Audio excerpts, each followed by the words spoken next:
Bismillahirrahmanirrahim. Assalamualaikum warahmatullahi wabarakatuh.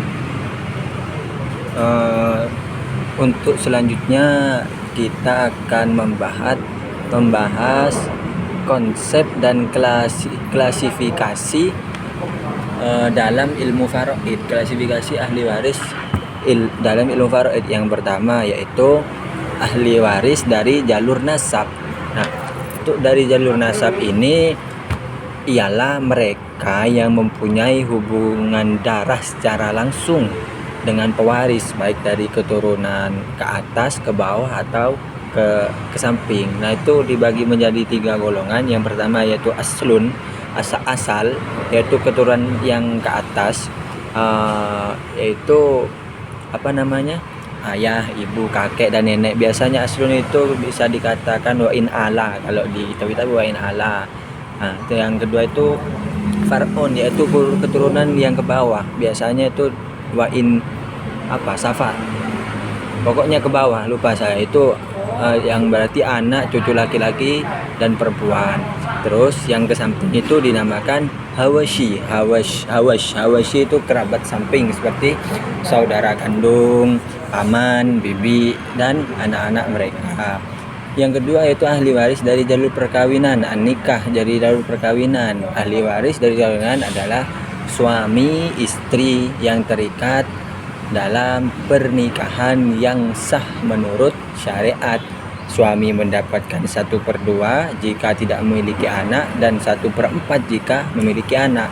Istri pun juga mendapatkan 1/4 jika suami tidak memiliki anak dan 1/8 jika memiliki anak. Hubungan ini bisa batal ketika pernikahan tersebut sudah berakhir sebelum salah satunya antara suami istri ini sudah wafat, atau bisa batal karena terjadinya tolak bain sebelum iddah selesai. Nah, yang ketiga yaitu ahli waris karena wala.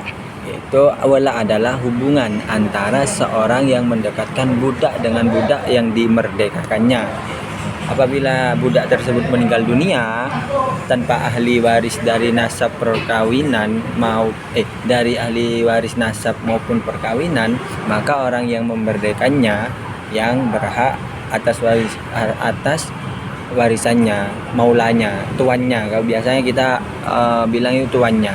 Seperti hadis Nabi yaitu al-wala'u liman a'taqa. Hak wala, waris karena pembebasan adalah bagi orang yang memerdekakannya. Untuk selanjutnya yaitu bagian dawil furud.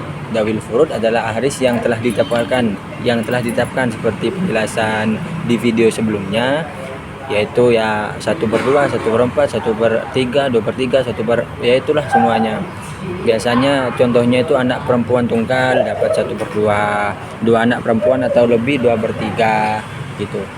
Yang kelima yaitu asobah binafsihi. Asobah binafsihi, laki-laki yang menjadi asobah karena dirinya sendiri tanpa bergantung pada ahli waris yang lain. Contoh, anak laki-laki, cucu laki-laki, saudara laki-laki, atau paman. Mereka memperoleh sisa harta setelah dawil furud menerima bagiannya semua. Untuk yang keenam yaitu asobah bighairihi. Apa sih asobah bighairihi? Asobah bighairihi adalah perempuan yang menjadi asobah karena bersama ahli waris laki-laki yang setara derajatnya. Contoh, anak perempuan bersama anak laki-laki, atau saudara perempuan kandung bersama saudara laki-laki kandung. Mereka berbagi dengan perbandingan 2/1 sesuai ketentuan yang telah ditetapkan.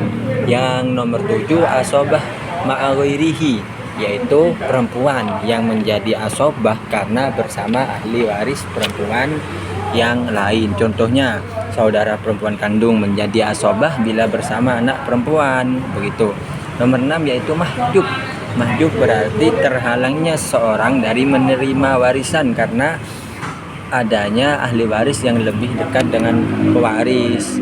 Contohnya, saudara laki-laki terhalang atau mahjub oleh keberadaan ayah, begitu. Terus paman terhalang oleh saudara laki-laki.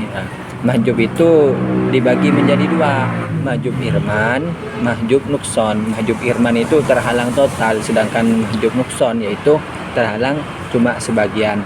Nah, yang terakhir yaitu perbedaan ahli waris, perbedaan waris laki-laki dan perempuan. Perbedaan bagian waris laki-laki berdasarkan prinsip fundamental, bukan prinsip diskriminasi gender gitu.